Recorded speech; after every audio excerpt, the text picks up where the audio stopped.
everyone, Anna Hammond's here with Unite Ellis podcast. We talk about people coming together, communities coming together so we can thrive and flourish.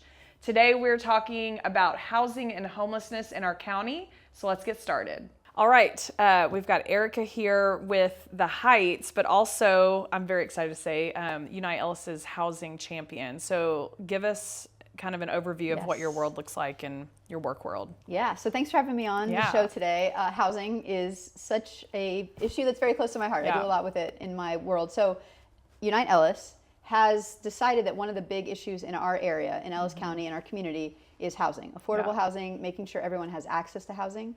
Yeah. And so, thankfully, we've convened a group that looks at housing. And it's a multi-agency, multidisciplinary group. So we have people coming in who represent workforce, who represent housing providers, who represent nonprofits, who assist with housing. So when we have these housing community meetings, we get to bring all these folks together, and we really just get to talk about, how do we do this? How do we get our community to a place where people of all economic levels, people of all backgrounds have access to a place to live. Yeah. And then, so you started serving as a champion with Unite Ellis, and then now you're with the Heights. Yes. So talk about that, because I just love how it all came together in that world. So it's great overlap. I mean, I remember I first met you, and I was like, gee, I wish I could do this job, but you're going to have to pay me. Like, I do have to work still, unfortunately. Yeah. And then I remember we were at lunch brainstorming. We're like, what if there was an organization that I could work for and they would let me wear this hat in my second time to do housing? And thankfully, and then, the sky opened up, and Jennifer Salzman was there saying like, hey, would you come be the housing coordinator at the Heights? So it's been a super synergistic partnership between the Heights, Unite Ellis. So yes, the Heights is Ellis County's domestic violence agency. And one of the things you might not think about when you think about domestic violence is the minute somebody leaves an abusive situation, they become homeless. So, normally you don't think housing when you think domestic violence, but it's there, it's real, and it's underlying every case that we serve. So it became very evident that we needed to have a housing person or a housing focus in our agency. So that's what I get to do. I get to help our clients, and we serve men, we serve women. A lot of our clients are single moms. So a lot of the folks I work with are people leaving a situation where I just need to help them find another place they can live. They don't want to pull their kids out of school and move to Dallas, which is where the only shelters are located. They don't necessarily want to go, even if they could go live with, a cousin or a sister somewhere. They don't necessarily want to uproot their whole lives when they have kids involved too. So that's why sometimes it's important to find solutions here locally in our area and not just ship everybody out. Yeah. Okay, so I know a lot of people specific to Ellis County, they may be like, well, I don't see the tent cities that we have in Dallas or Fort Worth. Like, surely we don't have that problem here. Right. So I feel like that's widespread. There's a lot of that. So give us a glimpse of kind of what this looks like. You've already mentioned domestic violence whenever they're leaving a situation. So what else do you see as far as the situations that come up? Yeah, so it's kind of that idea that, we don't have homelessness in Ellis County. In case people who are listening don't know this, we actually have a homeless coalition here in Ellis County, the Ellis County Homeless Coalition. And they track the number of callers and cases that they work on every year. So we're filming this right now. It's November of 2024. So just in this year of 2024, and not even up till November, only through September, the Ellis County Homeless Coalition has already fielded 264 calls to the Homeless Coalition. So I think we can go ahead and bust the myth that there is not homelessness, there is not need in Ellis County, because there is extreme need in Ellis County. Absolutely. So that's true of folks who are calling the Homeless Coalition. On my end over in the DV world, we have the same types of numbers that you wouldn't expect how many people actually struggle with housing or affording the rent that they have when they're on a single income in particular. I mean, rent prices are only going up. And trying to do that on one income when you're also trying to provide for a family is very challenging. So I know in our world, so we see a lot of people in cars, living out of the cars. I would say maybe the number one. I don't know. A lot of hotel surfing. I would say that's number one. Probably. Okay. So and they might move from hotel to hotel. All across the county. And then of course you have your couch surfers. And then of course in the youth world, like in the teenager world, even the school districts, they all have their own McKinney-Vento numbers, the ones that are classified as homeless because they might be sleeping on the couch or they're not in their regular, place of staying. So, well, and even that, let's talk about that for a second, the definition of homeless, right? So sometimes we have in our mind the picture of homeless is the person on the street with the cardboard sign, sleeping under an overpass. Yes. Well, homelessness actually encompasses if you are living in a place that is not necessarily suitable for single family living. So if you're sleeping on a couch in somebody's house, that is by definition still considered homelessness. Yeah.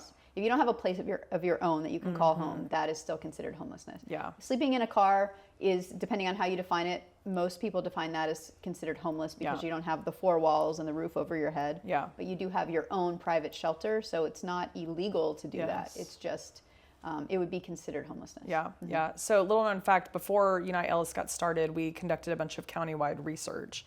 And there were 5 areas that came up as themes that we heard throughout all of them. And one of them was affordable housing. Okay. And at the time, I remember thinking, well, not going to touch that, because I was thinking of it in a sense of only a certain way. Affordable housing, we've got to go build homes that are at a certain price point, blah, blah, blah. But it is so much more than that.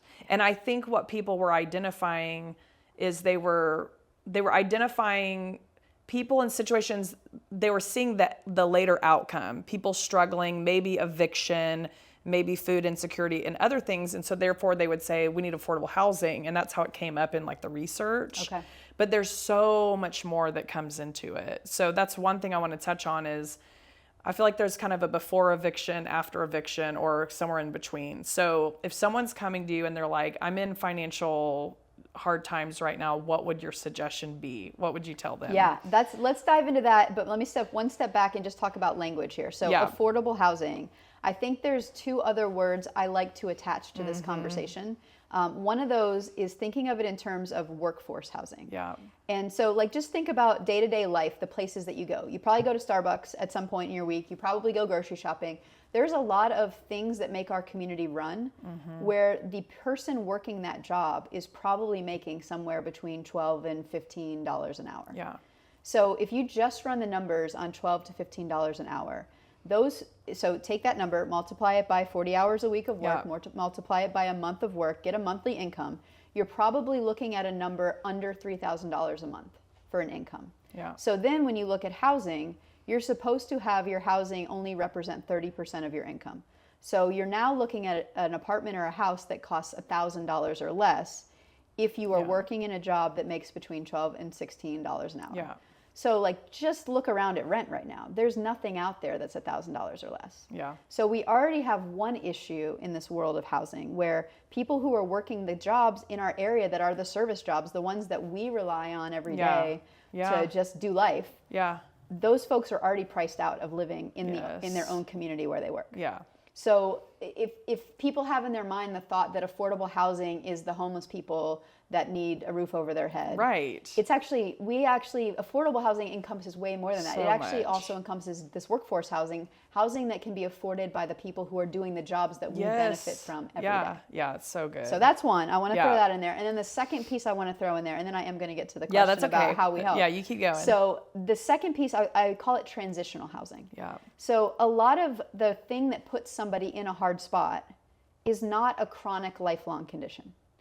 There's something that got them in there, and it's a temporary situation. Right. Yeah. So sometimes people need a temporary house or home or apartment that is lower priced than maybe where they're headed if they can just get through this bump. Yes. And so if we think about the only solution being long-term public housing authorities, that is a population that needs that. But there's another population we're missing when we don't look at it in terms of transitional housing or just a spot for them to land for a minute for whatever that situation was that set them back. Right. So we see this all the time. It might be something medical going on. Maybe there's a death in the family, divorce or DV, there's job loss. Yes, we see this actually quite often. Yeah. Or of course you'll hear about the Alice report, which are, the population that's one kind of big paycheck or big, what is it called? One big... crisis. Thank you. Okay, let me start over. So you hear about the Alice report, that's where it's documenting the population that's like one crisis away. Like maybe they have to replace all the 4 tires or car trouble or whatever. and they're one situation away from like just completely losing it. It's like, I think it's that population, which we think our poverty line may not be in where we think it's at, but when you look at the Alice Report numbers, you actually have a much larger population that might be just one situation away from like really going under. Well, it's huge. I mean, like, just think about, if everybody pauses who's listening to this right now and just think about your own life, like what would happen to you right now if your car was totaled? Yeah. So you may have backup plans that have to kick in. It probably gets pretty complicated. But just like, okay, if you lost your job, how long could you actually go before you start to get into, I might not be able to make that bill this month. Right. Like things can deteriorate pretty quickly. And I think we sometimes, as life is humming along, don't always think about that. Yeah. And so we have our neighbors here who might be they might be in that worst. One of my favorite mentors will say, you're catching people walking in your office in the worst part of their life right now. Yeah. And that's they're coming in at that worst moment of their life. So how do we make sure that we're there for the people who are going through the worst moment of their life right now? Absolutely. That does bring us back, because I'm actually, when we get the phone calls, I'm actually a little bit, this is going to sound odd, but I'm a little bit relieved when they're able to call and say, I think I'm going to miss. Like they're before. That is the best time where we're like, yes, thank you for reaching out, because so many times they're like, I'm about to be evicted Monday. Yeah. And you're like, I don't, it's a totally different setup. So let's talk let's talk about that process too. So the way it works, just so everybody knows, if you're renting a house from somebody else, a letter has to be placed on your door that tells you, it's called a notice to vacate letter. So if you're in a situation where you get to assist someone, where somebody comes to you needing of help, if the only place they're to is the notice of eviction or notice to vacate letter, that's good. And at that point, they've missed. That means they just haven't, not even. It may be that they just didn't pay their rent on the 1st of the month when it was due, and by the 5th of the month, they can already get a notice to vacate letter on their door. But nothing has happened yet. There's been no court proceedings yet. A notice to vacate is just putting them on notice that if they don't get caught up by, and there's usually a date on that letter, then the landlord can take them to court and start filing an eviction. Okay. And so at that point, actually nothing has hit your credit report. So we're still in a window of time there where we can help somebody. Yes. But like you're saying, if somebody calls us after they've gotten the notice, then they've gotten a court paper served that says we're serving you an eviction, then they've had to go to court, and then ultimately they've been kicked out of their apartment. And the eviction's on the record. Now we're in a lot more trouble. It's just a harder situation because if you know anything about the rental market, once you have that eviction on your record, that is something the next landlord is going to screen for. They're going to see, like, do you have an eviction in the last place? Do you owe money to somebody else in the past? That's the number one question they ask. Do you still owe money to a utility bill somewhere? Do you still owe money to a landlord somewhere? And there's very few landlords that will rent to you if that is true on your record. So if at all possible, if we can help our neighbors get help before they get to that level or that extreme, we usually can help them down the road not have so many barriers. Yes. And so we also hear the situations where they're like, I was able to get the food, I was able to get the school supplies and the clothes, but I just can't make the rent. And we're always like, pay the rent first.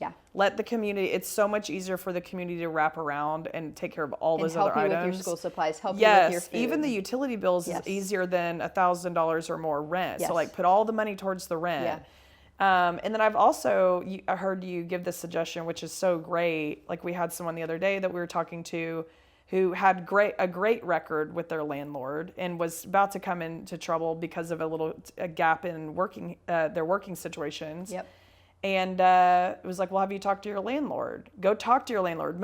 I would want to say a lot of landlords are willing to work with you, given that you've been, if you've proven yourself, right? Like if you've done a great job and always paid on time for a while, think of it like a bank. Like you've been putting positive credit in that bank for a while. If you get into a bind, just let them know. Let them know. Tell them your situation. They're humans too. I mean, they're running a business, but they are humans, and they do care. People care. I mean, we have a very caring community here in Ellis County. I've seen many landlords. I've seen a landlord who has told somebody, "Look, you can't afford to live here anymore. I know that, but I know your situation, and I would like to help you at least stay here until you find a new place." I will say one ask you can always make of a landlord, and this is where we as like neighbors and friends and advocates can help. If you can help get a landlord not to put something on somebody's credit, That's helpful. Yes. Like maybe you can help them make a nice exit, like a Right. like a soft exit, right? Yeah. Like so maybe things not did go get all the way through the right. system. So maybe you make a payment plan with the landlord who's about to evict someone and just say, look, we're going to leave. We know that this isn't working out and we can't afford to be here anymore, but what kind of a plan do we need to put in place so that you don't put this on this person's record? So someone comes to you, depending on where they're at. Yeah. What are some of the questions you're asking? What are the things that you're looking for? I know we're like, you kind of go into like triage mode where you're like getting all the information. Talk about some of the things that you're looking for, and then also what you then, kind of your options. I know you've got like a Rolodex of info in your head. Yeah, and there is kind of a strategic way to think about it. And if you do this, if you think about it strategically, you tend to be able to help more than if you just kind of go into panic mode and like, oh my gosh, let me just throw some things against the wall here. Exactly. Yeah, you ask such good questions. Yeah, so I want you to get into all that. I love the first thing, and this is a term in the industry, if you want to think of it like a housing industry, there's a term called diversion. So diversion means what do we need to do to prevent this person from becoming homeless in the first place? Which would be like best case scenario if possible. Best case scenario is divert them from actually hitting that level of need. Yeah. And so one of the best ways to do that is to ask about friends and family. That's the first ask, friends and family. Not everyone has a good relationship with their friends and family. Yeah. What you'll notice a lot of times in people who are struggling is there tends to be multiple levels of struggle, and one of them tends to be relational. Yeah. And so that is something where we can certainly try to help our friends and neighbors. Like, if you don't have a great relationship with family, well, why? Like, can we work on that? Yes. Like, is there a way? Is there some like old hurt that what if I sat down with you and your mom? Like, could we have a conversation together and maybe see if we could work something out here? It takes work. I mean, it's hard to have those social conflict situations and then try to resolve them. And a lot of times if there's pain behind it, it's the last thing you want to do. Yep. But I have seen it. I myself am a product of it.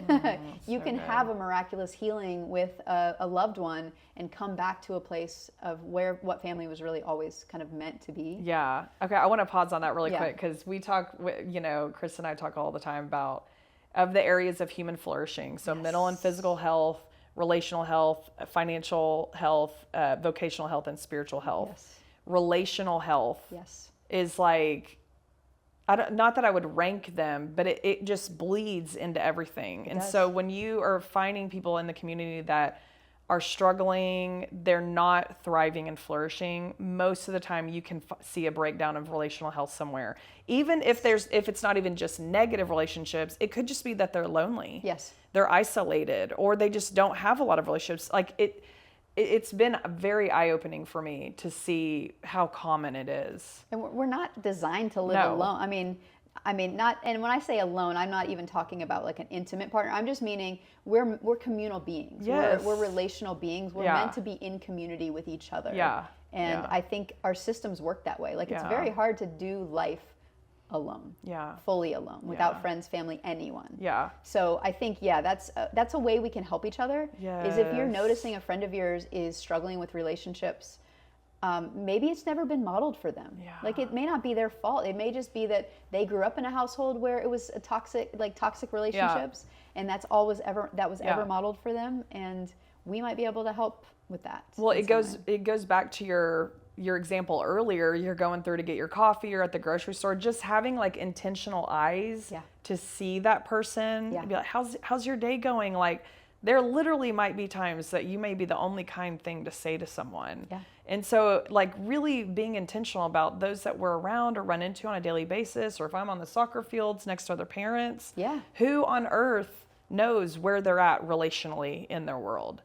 So to me, that's a big thing, that just the everyday average person can be intentional about what they're doing. And the payoff is huge because when you do have that moment in life when you need somebody, and we all have it at some point in time, when you need somebody, those are the times when your spiritual flourishing and your relational flourishing come to front and center. Absolutely. If you've got those two, you immediately have a safety net to lean into. Yes. If you're weak in those two, it's going to be highlighted during that crisis time of your life. That's really good. So that's thing one. Is like, okay, help with relationships. Is there anybody, even a cousin out in Seattle, Washington that you haven't talked to in a while. Yes, which I know the Ellis County Homeless Coalition, they're really great about that, is when someone's really getting struggle, they may actually help to pay to get someone to go to family if they're somewhere else, or pay for the bus ticket or whatever. So that happens quite because often. Family typically, I mean, if your choices are family or a shelter, unless there's a real reason, like family has been abusive and harmful to you, right, you're going to just be cared for and loved a little better by somebody who knows you than by people who don't know you. Yeah, absolutely. So that's thing one. Okay. I think then the next level, if there's no diversion possible, right? Like, no, really, there's no friends and family. Yeah. I mean, the next layer I would sneak into here is, okay, what about church community? You'd be shocked how many people have been members of churches for a very long time, and they've even been part of giving initiatives at churches, but then when something happens in their life, they feel like, oh no, I couldn't ask the church for help. Ask the church for help. Yeah, absolutely. Like, that's what the church is there for. Like, if you're a part of that community and you've been a part of that community, they're your family too. Right. And you would be surprised how many people feel, and I don't think it's pride. I think it's just maybe a little bit of embarrassment, a little bit of shame. It could be a little bit of pride, but this is not the time to carry that stuff. No. Like, when you're in a situation where you need help, just let that stuff go and go in open-hearted and just say, hey, you know, I really need a little bit of help right now. Here's my situation. Right. So those are like thing one of diversion. Yeah. If that doesn't look like there's going to be any help possible in any of those areas, then the next thing we have to look at is, okay, if we're able to help right now through some kind of a program or a grant or some funding, is it a sustainable help? And so the first thing, and you've seen me do this with clients, is we've got to run a budget. Yes. We got to make a budget, and we need to see if it's balancing. Yeah. Because if I'm about to give you $1,500 of rental assistance to get your rent paid this month, and then next month. Right. Yeah. Like, is this just going to repeat again next month and next month? Like, do we even have a floor underneath us here that's going to make intervention helpful? Okay, a good example of this, we just had this like last week or so. Someone was reaching out. It was a medical situation, like cancer treatments, and so wasn't going to be able to make rent. When we boiled it down, the income versus the expenses weren't balancing. And of course, they're in panic mode most of the time, to where they're like, I just need to get this next payment. Like, she's in survival mode. Yeah. And so not until that budget, the numbers were run, did we even think to go there, or I didn't, you know. Running this budget is super important. I think people sometimes underestimate the cost of all the things that go into living, right? It isn't just my rent is $1,450, so that's all I need. Well, no, then there's electrical on top of that, and then there's Wi-Fi, and then there's sometimes you have to pay, you know, gas or sewer or water if you're in a house. Like, there's other expenses, and so it gets big fast. So I think helping people zoom out and look at a budget, you'd be shocked how many people don't actually have a budget that they run off of. So that's like one of the best exercises I do with people. Yeah, it helps them it empowers them longer term. Yes. So that's really good. I would say if you're going to help somebody, just to summarize, try to connect them to a social network of some kind that's going to walk with them on this journey. And number two, if there's going to be financial assistance that goes into it, help them with financial empowerment as well as the gift or the handout. Yeah, that's really good. Yeah, so I know there's just so many resources that you run through. It's really so valuable that you know the places to go and all that kind of stuff. So obviously we encourage people that are struggling themselves to reach out to you or the Homeless Coalition. And then we've talked about several items where regular community members, business owners, whoever, I want to give a plug for Care Portal. If someone's saying, how do I help with this situation? Yeah.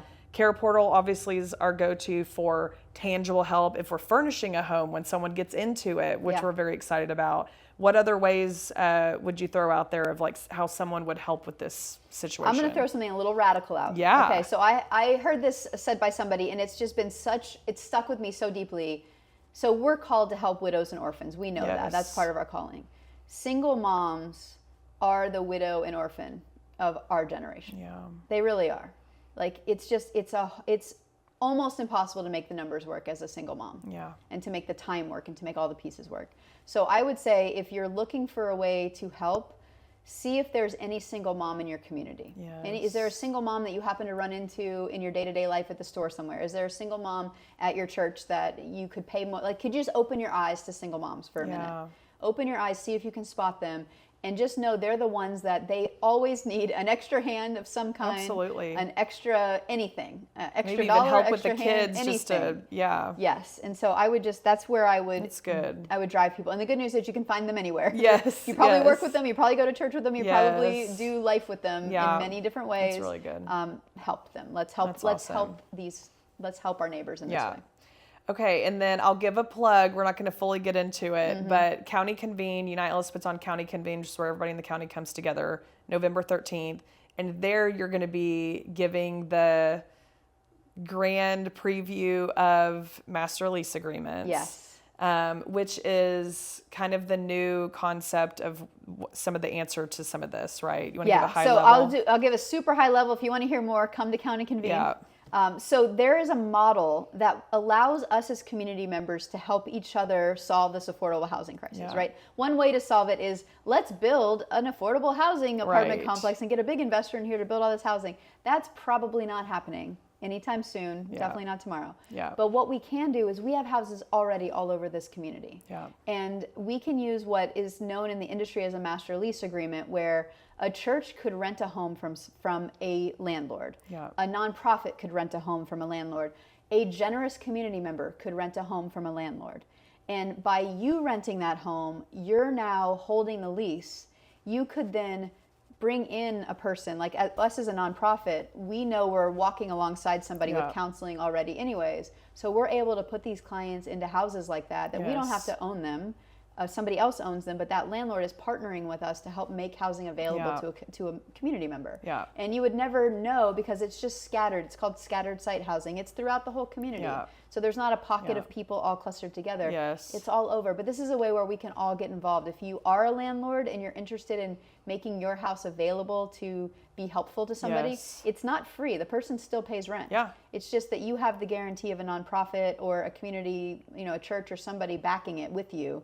To know that all the pieces are going to work together. And it's taking out a lot of the hoops that people have to jump through. So I love it. I can't wait to dive into it more. And I know this has been successful. Y'all have already been working on this so far. We've got 5 Hive houses right now. We call them Hive, Housing Integrated Victim Empowerment Houses. But this is a model that I'm hoping will scale throughout the community. My dream is that every church has a house that they can use as a transitional house for people in their church who are going through something, that nonprofits have access to houses like this where we can feed our clients through, again, on a transitional basis as they're going from step 1 to step 2. It would do a stopgap measure. If you know the biblical term standing in the gap, I think of this is how we can stand in the gap. We can make some of these houses available for people as they're going from crisis to stability. We can stand in the gap for them, and we can provide some of those gap measures. One of them is transitional housing. To get them through the gap. Love it. I love it. Can't wait to hear more about it at County Convene. Thank you so much for joining us. We'll have to do a part 2 or bring in the info from County Convene so people can know more about it, because I'm very excited. So thanks for joining us today, and we'll see you next month.